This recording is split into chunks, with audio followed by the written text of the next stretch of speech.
There is a specific sound a multimillion-dollar biomedical research facility makes when it's running perfectly. It's not silence, it's a rhythmic, humming vibration.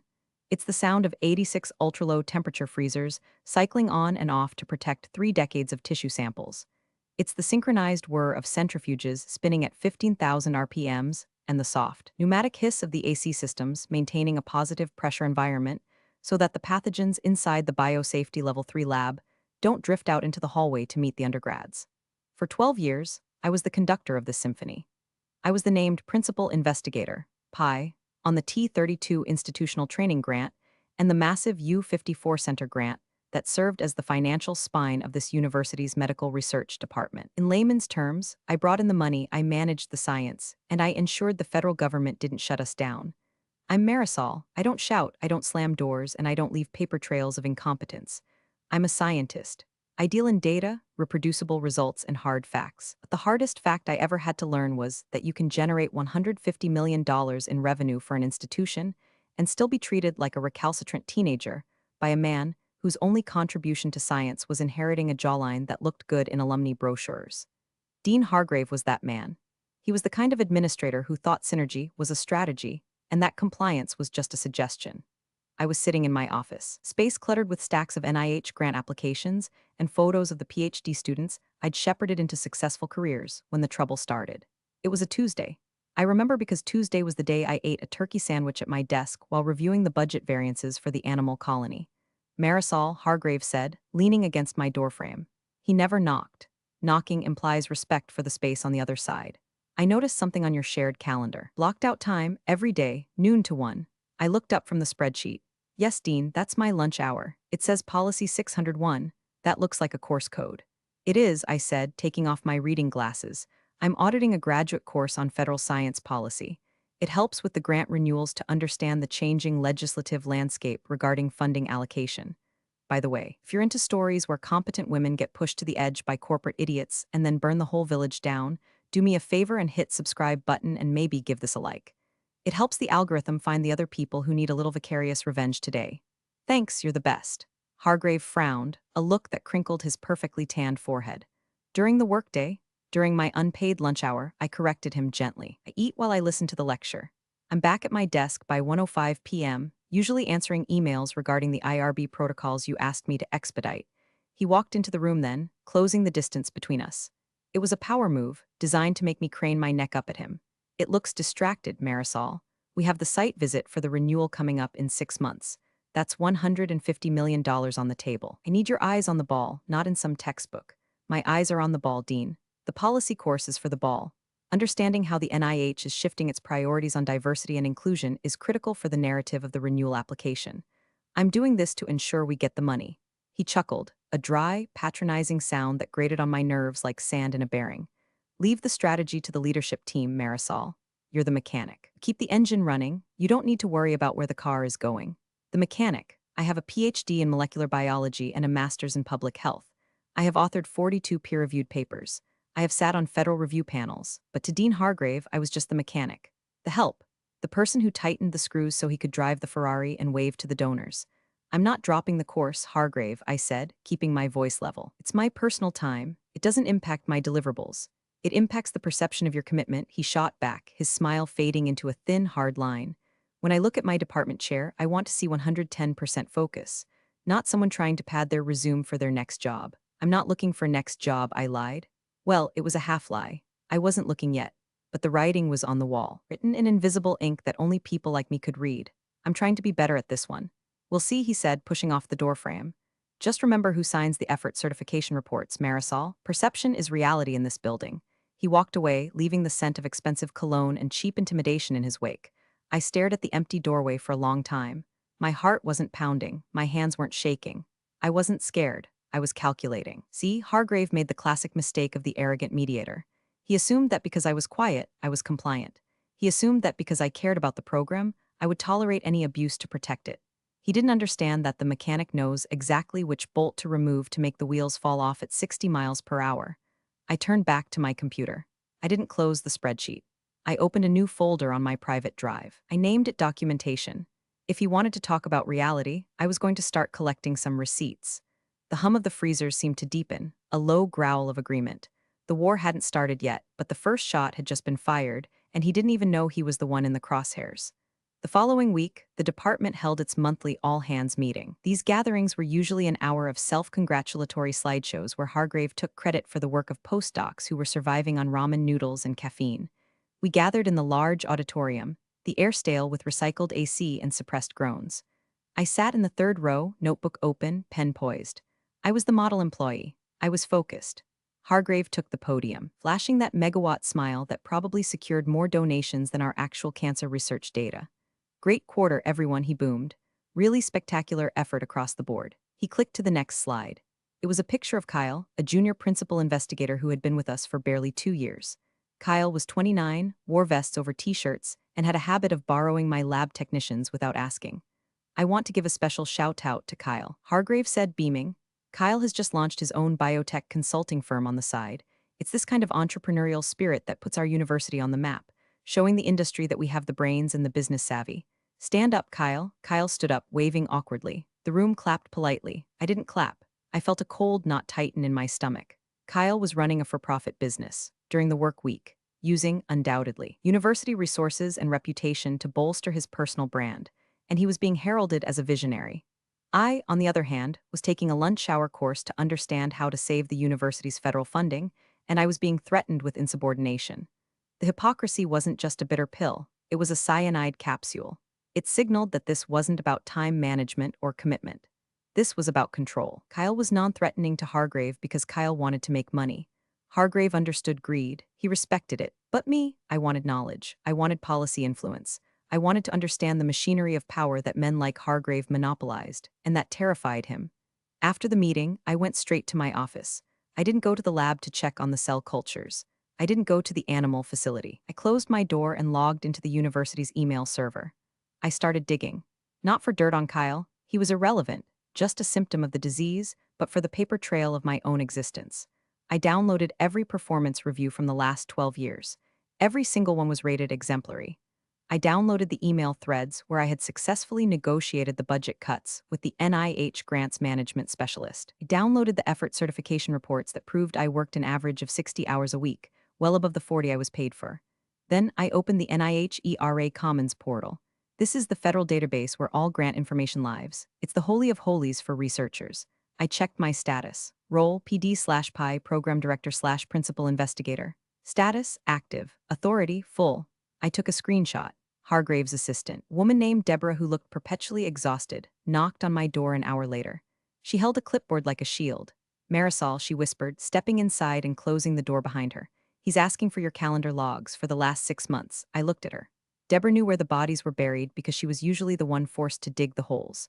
He wants to audit my time? She nodded, her eyes wide. He's trying to build a case, Marisol. He's talking to HR about time theft. Because of the class. Time theft, I repeated. The irony was so sharp it could cut glass.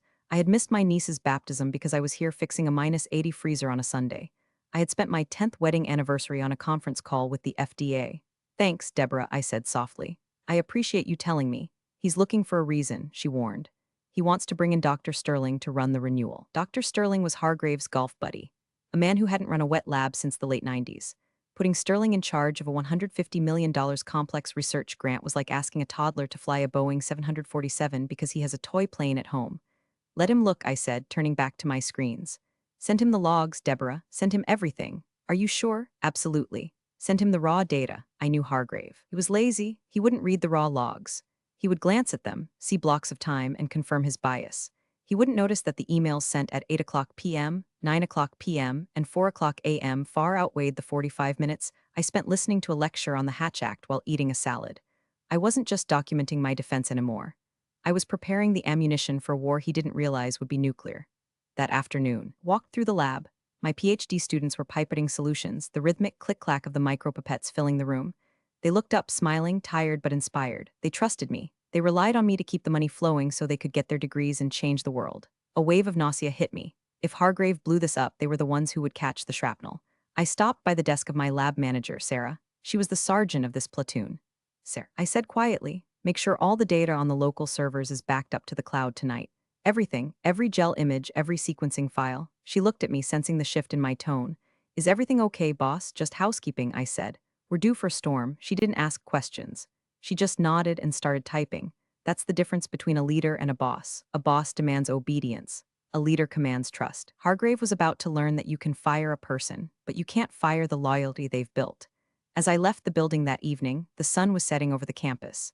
It looked beautiful, golden light hitting the brick buildings. It looked like a citadel of knowledge, but from where I stood, it looked like a house of cards, and Dean Hargrave was holding a match. 2 days later, the summons came. It wasn't a meeting invite. It was a calendar notification titled Review of Duties with Hargrave and the Director of Human Resources, a woman named Brenda who had the personality of a wet cardigan. I walked into the conference room at 9 a.m. sharp. I didn't bring a notepad. I didn't bring a pen. I brought a single manila folder containing my time-stamped activity logs and the university's handbook on professional development. Hargrave sat at the head of the table, looking solemn. Brenda sat to his right, avoiding eye contact. Marisol, please have a seat, Hargrave said, gesturing to the chair furthest from him.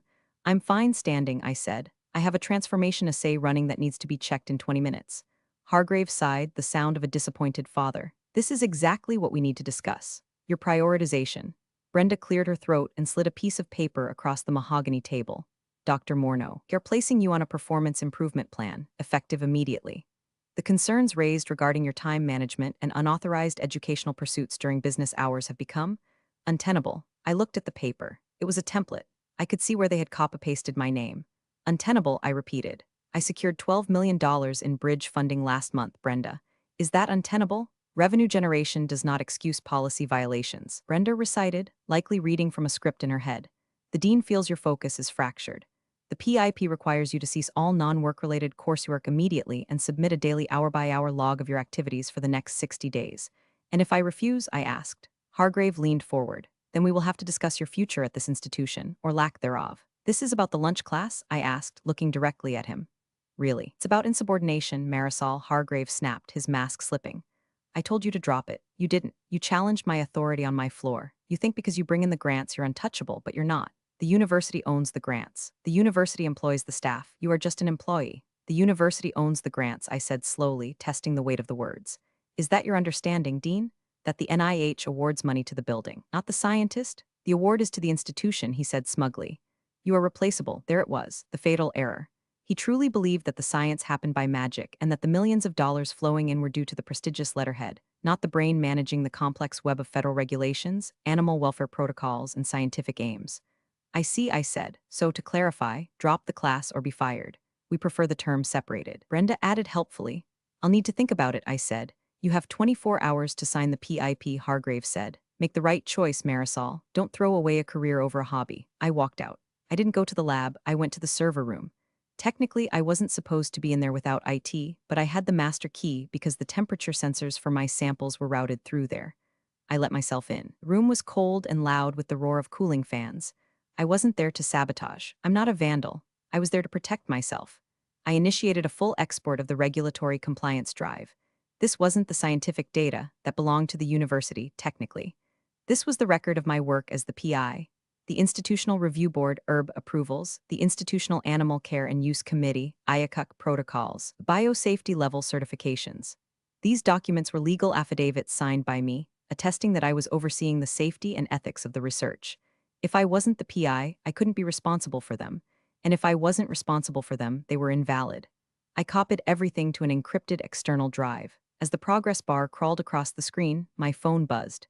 It was a text from Sarah, my lab manager. Hargrave just toured the lab with Dr. Sterling. Sterling asked if we could consolidate the mouse colonies to save space. He wants to put the immunocompromised mice in the general population room. I stared at the screen. Putting immunocompromised mice in a general room would kill them within days. It would ruin 3 years of genetic breeding. It was scientifically illiterate. What did you tell him? I texted back. I told him that would kill the models. He told me that he's the incoming strategic director, and I should worry about cleaning cages. My hand shook, not from fear, from rage. They weren't just coming for me, they were coming for the work. They were going to dismantle a decade of progress because Sterling wanted to save space for his ego and Hargrave wanted to prove a point. The download finished. I pulled the drive. I knew what I had to do. Signing the PIP was an admission of guilt, was a collar around my neck. If I stayed, I would be micromanaged into insanity, and eventually fired anyway once they felt they had transferred enough of my knowledge to Sterling. I wasn't going to give them the time. I walked back to my office. I looked at the photos of my team. I looked at the whiteboard covered in molecular pathways. I was going to lose this battle. I knew that. But I was going to make sure that winning it cost Hargrave everything he valued. I sat down and typed a single email. Not to Hargrave, to the registrar's office. Please confirm my enrollment in Policy 601 for the remainder of the semester. I will not be withdrawing. Then I waited. The next morning, my badge didn't work on the parking garage reader. It flashed red. Access denied. I wasn't surprised. I reversed my car, parked in the visitor lot, paid the $25 daily rate, and walked to the building. A security guard at the front desk, a man named Earl who I'd baked cookies for every Christmas for 10 years, couldn't look me in the eye. They told me to send you straight to admin, Dr. Morneau, he mumbled, looking at his shoes. Sorry. It's okay, Earl, I said. You're doing your job. I took the elevator up to the dean's suite. The hallway felt longer than usual. The silence was heavy. Hargrave and Brenda were waiting. The door was already open. There was a cardboard box on the table. You didn't sign the PIP, Hargrave said. He sounded almost gleeful. No, I said. I didn't. Then you've left us no choice, he said, smoothing his tie. Effective immediately, your employment with the university is terminated for insubordination and failure to adhere to university policy regarding time allocation. Terminated, I said. The word hung in the air. We'll allow you 15 minutes to collect personal effects from your office, Brenda said, reciting her lines. Security will escort you. You are not to access any computers. You are not to speak to staff. And the grant? I asked. The renewal meeting is in 4 months. We have it handled. Hargrave waved a hand dismissively. Dr. Sterling has graciously agreed to step in as interim PI. He's already reviewing your files. Sterling doesn't have the clearance for the BSL-3 lab, I noted. He's being fast-tracked, Hargrave snapped. Stop worrying about the university, Marisol. Worry about your unemployment hearing. We will be contesting it. I looked at him. I really looked at him. I saw a man who thought he was cutting out a tumor, unaware he was actually removing the heart. Can I have that in writing? I asked. The termination notice, specifically stating the reason is insubordination regarding the course. It's all in the packet, Brenda said, pushing a thick envelope toward me. I picked it up. It felt heavy. Goodbye, Dean. Goodbye, Marisol. I hope you learn some humility in your next role. I walked out. The security guard, a stranger this time, walked me to my office. I didn't pack much, my framed degree, a photo of my late husband, a cactus. I left the awards. I left the binders. I left the notes. As I walked through the lab for the last time, the room went silent. My students froze. Sarah stood up, tears in her eyes. I couldn't speak to them. The guard was watching. I just nodded, a sharp, single nod that meant keep going. Don't stop. They escorted me to the curb. I put the box in my passenger seat. I didn't go home to cry. I went to a coffee shop with secure Wi-Fi 2 towns over. I ordered a black tea. I opened my laptop. My personal one. I logged into ERA Commons, the federal portal. I navigated to the T32 and U54 grants. The dashboard glowed with the status, awarded. I clicked on the Change of Status tab. The NIH has very strict rules. A grant is awarded to an institution, yes, but it is awarded contingent on the specific competence of the named principal investigator. If that PI leaves, dies, or is removed, institution must notify the NIH immediately. But Hargrave hadn't notified them. He probably planned to do it later or have Sterling just slide in quietly. I wasn't going to wait for him. I filled out the form. Reason for change, termination of employment. Effective date today. New PI, none. There is a checkbox at the bottom that says, I certify that I am no longer responsible for the oversight, fiscal management, and scientific integrity of this award. I clicked it. Then I went to the regulatory agencies, the IACUC portal, the IRB portal. I formally withdrew as the responsible official. In the eyes of the federal government, as of 10:42 a.m., the research program at my university was a ship without a captain. Legally, not a single mouse could be touched, not a single patient enrolled in a trial, not a single dollar drawn down from the account until a new PI was vetted and approved by the NIH. And the NIH vetting process takes months.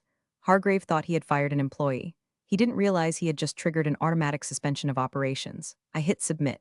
The screen flashed green, update successful. I closed my laptop. I took a sip of my tea. It was still hot. Humility, I whispered to myself. We'll see who learns what. The first week of unemployment was strange. For 12 years, my adrenaline spiked at 6 o'clock a.m.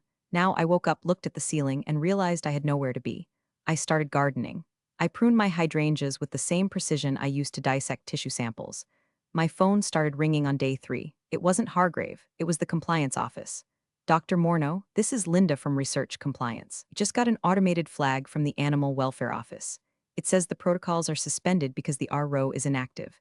Can you call me back? We can't feed the models until this is cleared. I didn't answer. I wasn't the RO responsible official anymore. That was Hargrave's problem. If he hadn't appointed a replacement before firing me, that was a violation of federal law. Day 4. An email to my personal account from the grants management office. Marisol, the drawdown request for the payroll was rejected by the payment management system. It says key personnel void. We can't pay the postdocs. Please advise. I deleted the email. I wasn't an employee. I couldn't advise. Consulting requires a contract and I didn't have one. Day 6, a text from Sarah. It's chaos. Sterling tried to order reagents, but his signature isn't in the system.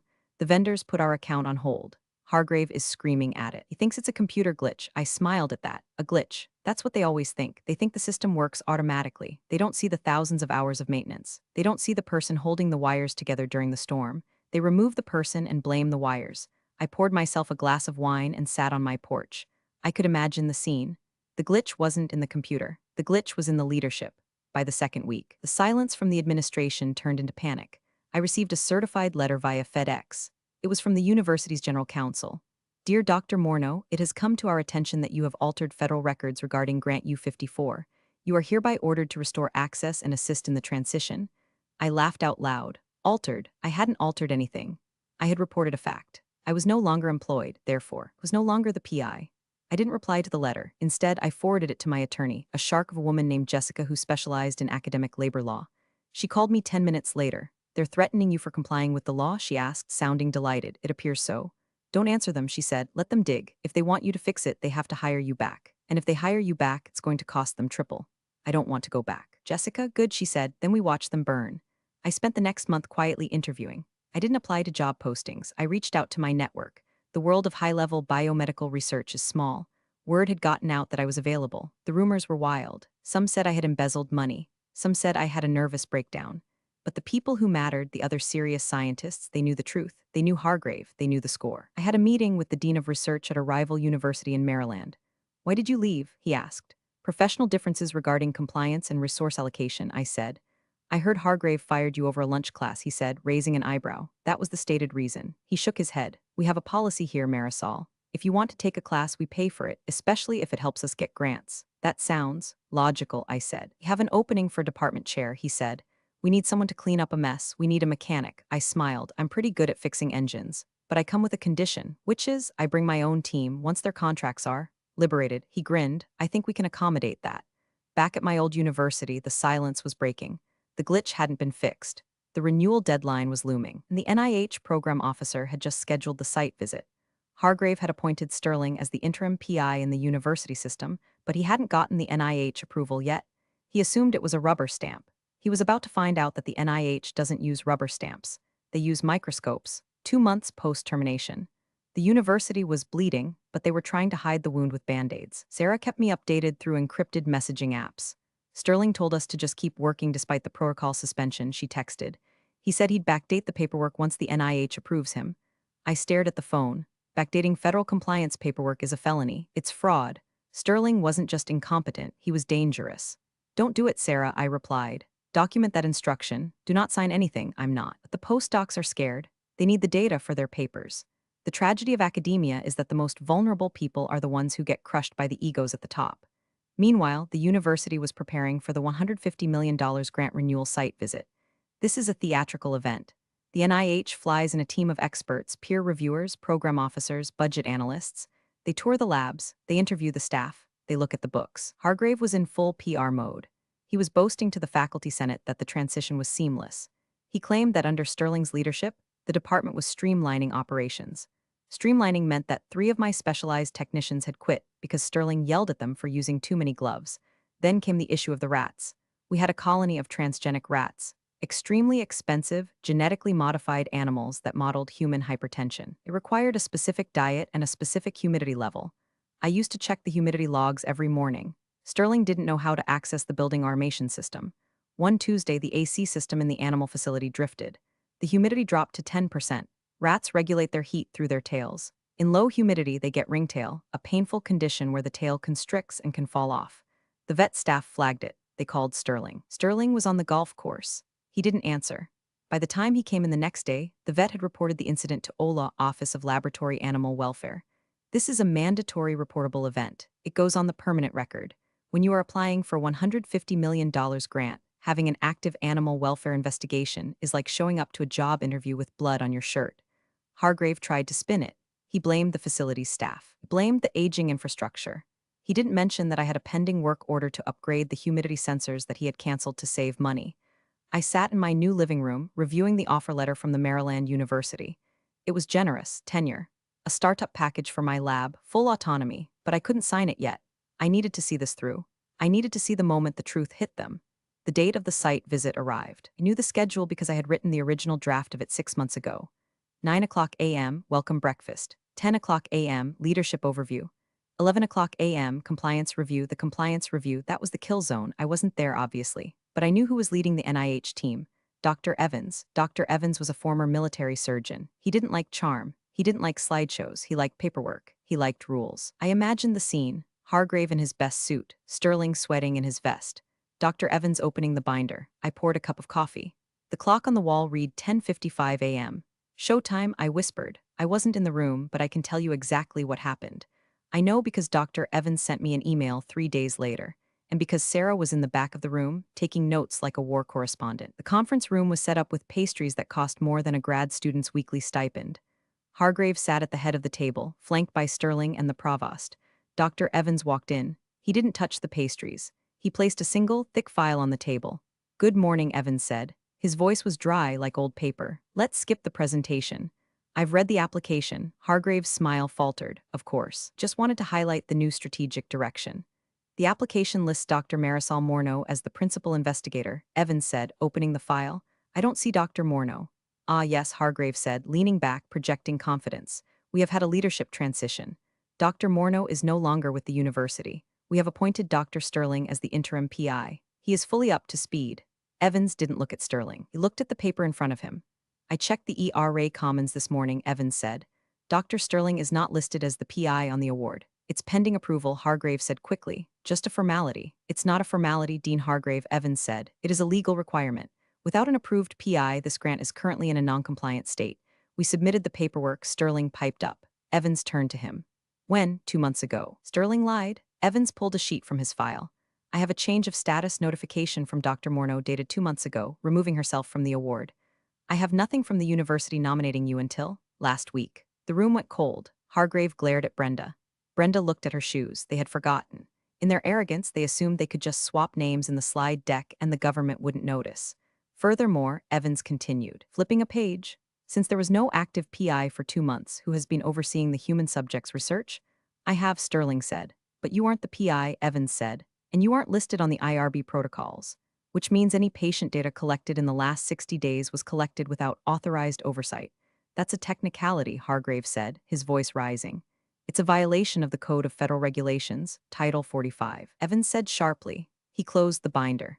"Gentlemen, I cannot renew a grant for a program that is currently operating illegally." "Now wait a minute," Hargrave stood up. "This is a $150 million center. You can't just shut it down because of paperwork." "I'm not shutting it down because of paperwork," Evans said, standing up as well. "I'm shutting it down because you fired the only person who knew how to run it. You were too arrogant to realize she took the keys with her." "We can fix this," the provost interrupted, looking pale. "We can get Marisol back." Evans paused. He looked at Hargrave. Then he looked at the empty chair where I should have been. "I suspect," Evans said, "that ship has sailed. And frankly, based on what I've seen of your strategic direction, I wouldn't blame her." He picked up his file. "The renewal is denied. You will receive the formal notice of termination of funding within 48 hours. I suggest you start preparing your close-out reports. You have 30 days to shut down the labs." He walked out. "Sarah texted me at 11:15 a.m. He denied it. It's over." Hargrave is screaming. "The provost looks like he's having a stroke." I sat on my porch. A bird landed on the feeder I had just filled. It chirped, a happy, oblivious sound. I didn't feel happy. I didn't feel sad. I felt the specific, cold satisfaction of an equation balancing out. Force equals mass times acceleration. Stupidity equals arrogance times consequence. The collapse was fast. It wasn't a slow decline, it was a cliff drop. The notice of award, termination arrived via email the next day. It was CC'd to the university president. $150 million. Gone. Overhead costs, the money the university keeps for lights and administration. Gone. Salary support for 45 faculty members. Gone. The provost suspended Hargrave pending an internal investigation. It was a nice gesture, but it was like putting a Band-Aid on a decapitation. The real tragedy wasn't in the administrative offices. It was in the labs. Because the funding was pulled immediately, the animal colonies had to be reduced. That's the polite euphemism. I drove to the campus that Friday. I couldn't go inside, but I met Sarah in the parking lot. She was crying. They made us euthanize the hypertension line, she sobbed. 6 years of breeding, gone in an hour. Sterling didn't even watch. He sent the vet text to do it. I held her. I felt a deep, burning sorrow for the waste of it all. Not for the money, for the knowledge, for the potential cures that were now just ash in an incinerator because a man in a suit felt threatened by a woman with a plan. I'm sorry, Sarah, I said. I'm so sorry. It's not your fault, she said, wiping her face. You protected us as long as you could. Pack your things, I told her. And tell the postdocs to pack theirs. Don't sign any severance agreements. Why? Because you're not staying unemployed, I said. I signed the offer with Maryland this morning. I'm the new chair of the Department of Molecular Medicine, and I have 5 open lines for technical staff and budget for 3 postdocs. Her eyes widened. You're taking us? I'm taking the talent, I said. Hargrave can keep the furniture. The fallout continued for weeks. The local news picked up the story. Major research grant lost due to compliance failures. They didn't mention the lunch class. They mentioned administrative mismanagement. Hargrave tried to spin it one last time. He gave an interview saying that regulatory burdens were stifling innovation. Dr. Evans, bless his heart, gave a quote to the Washington Post. The NIH supports innovation. We do not support negligence. The failure at this university was a failure of leadership, plain and simple. Hargrave was quietly asked to resign. He retired to spend time with his family. I'm sure his family was thrilled. Sterling was demoted back to assistant professor. His consulting firm was investigated for conflict of interest. Turns out he was using university data to pitch to investors. He was fired 6 months later, but the damage was done. The center was hollowed out. The hallways where we had made discoveries were dark. The freezers were unplugged, their doors left open to prevent mold. The hum was gone. It was a graveyard. I sat in my new office in Maryland. It was bigger. The window looked out over a grove of trees. My phone rang. It was the provost from my old university. Marisol, he said. His voice was tired. We made a mistake. Yes, I said. You did. We'd like to discuss bringing you back. We can offer you the chair position. We can try to reapply for the grant. The grant is gone, George, I said. It went to a consortium in Boston. You can't reapply for dead cycle. We can rebuild, he pleaded. We need you. You had me. Said I was there. I was doing the work. I was taking a class to do the work better. And you fired me for it. That was Hargrave. He's gone. Hargrave was the symptom, George. The culture that let him do it is the disease. You watched him. You sat in the meetings. You let him erase me. Marisol, please, I have work to do, I said. My team is waiting. Goodbye, George. I hung up 6 months later. My new lab is up and running. The hum is back. The freezers are cycling. Centrifuges are spinning. Sarah is the lab manager here. She got a 20% raise. The postdocs are happier. The culture here is different. They respect the work. I still take my lunch hour. I finished Policy 601. I got an A. I'm now enrolled in a course on executive leadership in science. My new dean saw it on my calendar. He didn't call HR. He sent me a book recommendation. I heard from a friend back at the old place. The building is half empty. They're renting out the lab space to a cosmetic testing company to make ends meet. The Center for Excellence is now testing anti-aging cream on beagles. It's tragic, but it's not my tragedy. Sometimes, I think about Hargrave. I wonder if he understands what happened. I wonder if he realizes that he didn't lose $150 million because of a rule. Lost it because he couldn't stand the idea of a woman knowing more than him about how his own car worked. He thought I was insubordinate. I wasn't insubordinate. I was indispensable, and he was too stupid to know the difference. There's a saying in mechanics, if it ain't broke, don't fix it. But there's a corollary that people forget. If you break it on purpose, don't expect the person you fired to come back and glue it together. I walked out of my office and down the hall. The students waved. The data was flowing. The NIH had just invited me to sit on a high-level advisory council for future funding. I checked my phone, a text from an unknown number. Hope you're happy. I looked at it. I didn't block the number. I wanted him to be able to reach me, just so he could know I was reading it and choosing not to reply. I typed a reply in my head, the one I'd never send. I'm not happy, Hargrave. Happiness is fleeting. I'm effective, and that lasts longer. I deleted the draft. I put the phone in my pocket. I walked into the lab, put on my gloves, and got back to work. We have a grant to write. And this time, nobody is going to stand in my way. Real power doesn't always announce itself with a title. It resides in competence and indispensable knowledge. Marisol quietly let their arrogance unravel an entire program. Underestimating someone's true value often costs far more than any perceived slight. Never forget that. Appreciate you all for sticking through this one. See you in the next story.